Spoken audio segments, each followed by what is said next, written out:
Ayun, pupuntahan naman namin yung ano, yung mga batuhan na yun, may pulse doon sa dulo.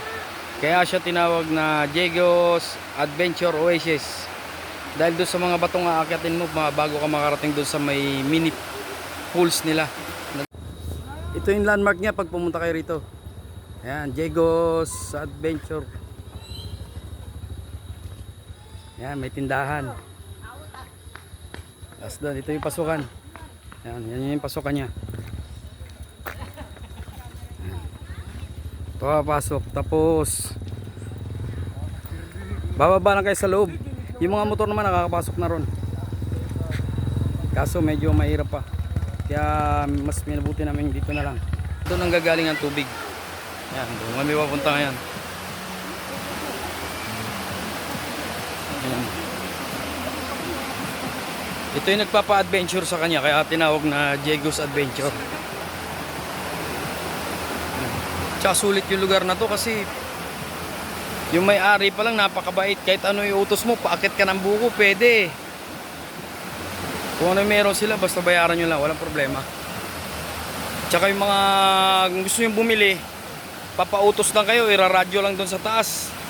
Yun, dadalhin na lang. Tapos yung maghahatid ng mga bata ng mga pagkain, yung mga in-order nyo, o ano yung inutos nyo, aabutan nyo lang yung mga bata kasi yun ang diskarte nila rito.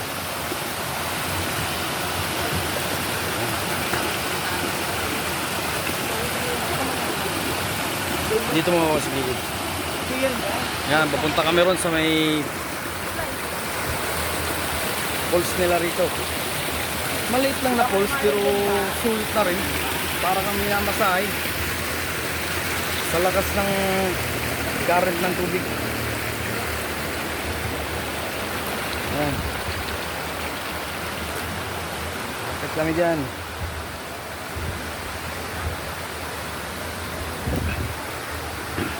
Dito na ako.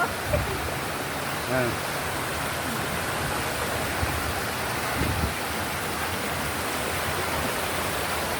Yan o. Yung nagpa-adventure dito, yung mga bato. Mga rock formation dito. Yan. Agos sa tubig.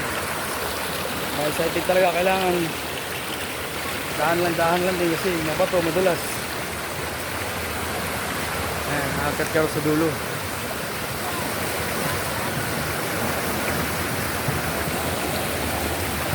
Kasi yung baka malulog-log ah.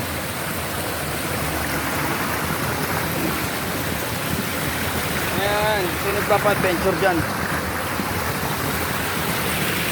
Kaya tinawag ng Diego's Adventure.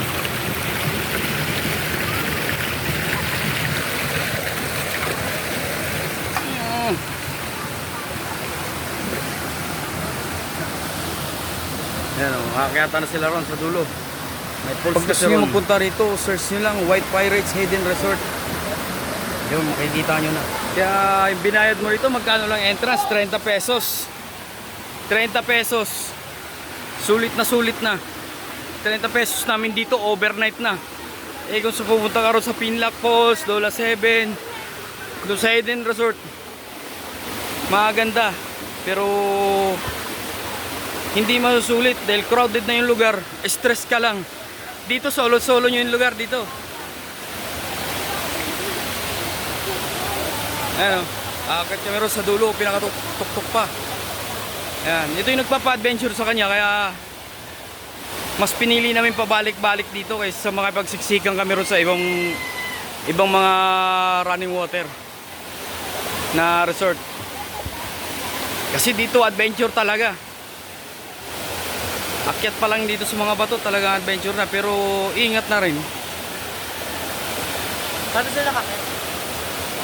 Ito sa gilid. Ayan o.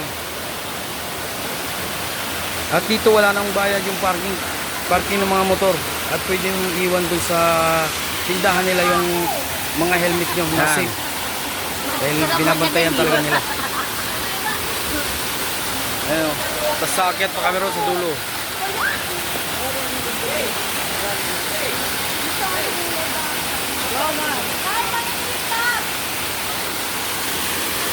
Ayan na.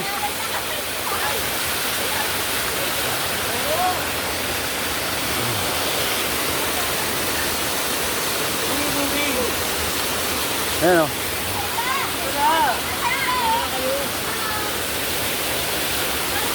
Ayan.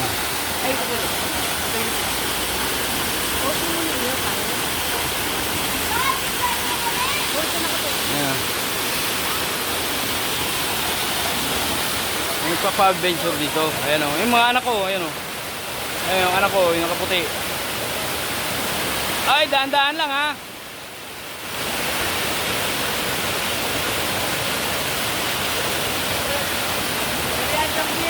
Ayan. Ayun, kasama naming YouTube influencer. Ayan. YouTube vlogger yan. Ayan.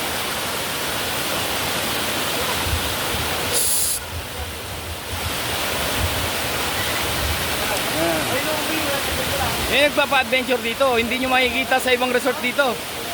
Sa ibang resort, 7 pools. 7 pero wala. Pagdating doon, stress lang kayo.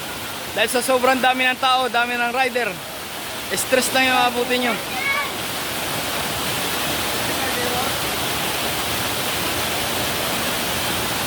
Eh dito, solo-solo nyo yung lugar. Pag nirent nyo to, babayaran nyo lang yung cottage na 3 cottage na may tulugan na sa taas, 3,000 plus entrance, 30 pesos lang din. At mabait yung may-ari.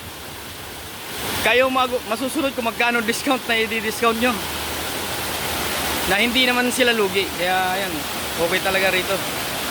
Ilang beses na kami, halos hindi lang siguro 6 na beses namin nabalikan to, ang lugar na to. Dahil napakasulit talaga ng lugar na to para sa akin. Kahapon andun kami sa Hayden Resort pero wala, hindi kami nag-enjoy. Kaya pumasok kami ron ng 8 AM. Lumabas na kami ng stress, hindi nakapagpahinga yung mga kasama namin. Galing pa kami sa biyahe. Imbis na gusto magpahinga, hindi dahil dikit-dikit yung mga cottage, mga open table. Dikit-dikit, kaya hindi kami makapagpahinga. Kaya nag-decide kami nung 2 o'clock, lumipat na kami rito.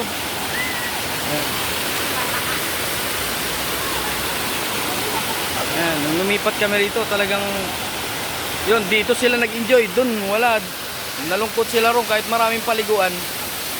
Pero hindi sila nag-enjoy dahil ang hanap talaga ng mga kabataan, adventure.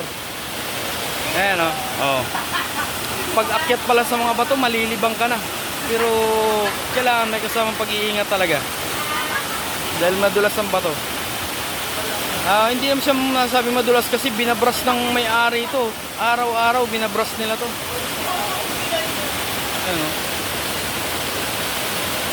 Kaya sulit talaga rito.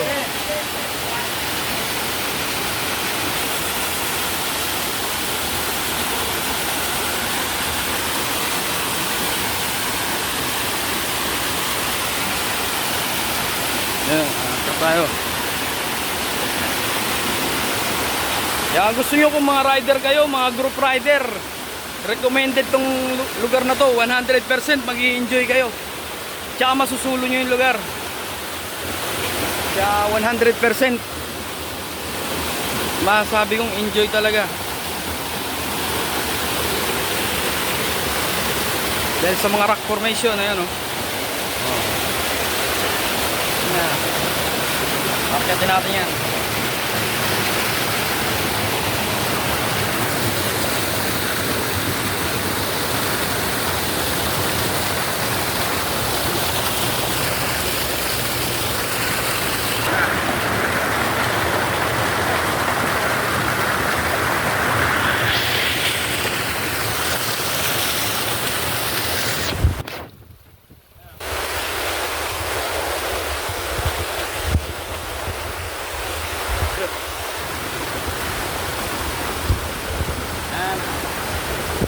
Ito siya oh. Pagka pa. Sulit na sulit ang punta nyo rito. Kaya mga group rider, mga mahilig magpunta ng Marilaki, try nyo rin dito. Kasi hindi pa siya kilalang lugar, kaya pinopromote ko rin makatulong doon sa may-ari. Kasi napakabait na may-ari talaga nito.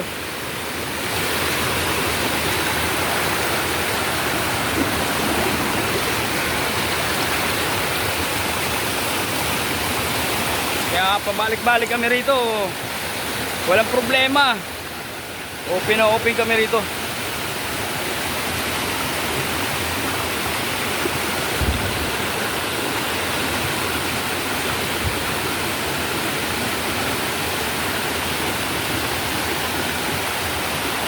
Ayan o. Oh. Ito yung mga kasama natin pero hindi na tayo akit doon dahil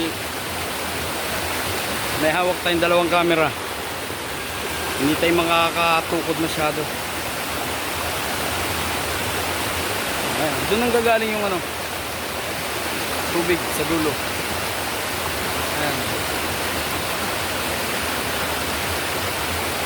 Kaya yung mahilig magpunta ng Marilaki, encourage ko kayo, try nyo dito. Talagang sulit ang pagpunta nyo rito sa lugar na to. Kung gusto nyo ng adventure, di ka gaya sa ibang lugar, swimming ka lang, ligo ka lang, pools. Tapos na, dito may kasamang adventure.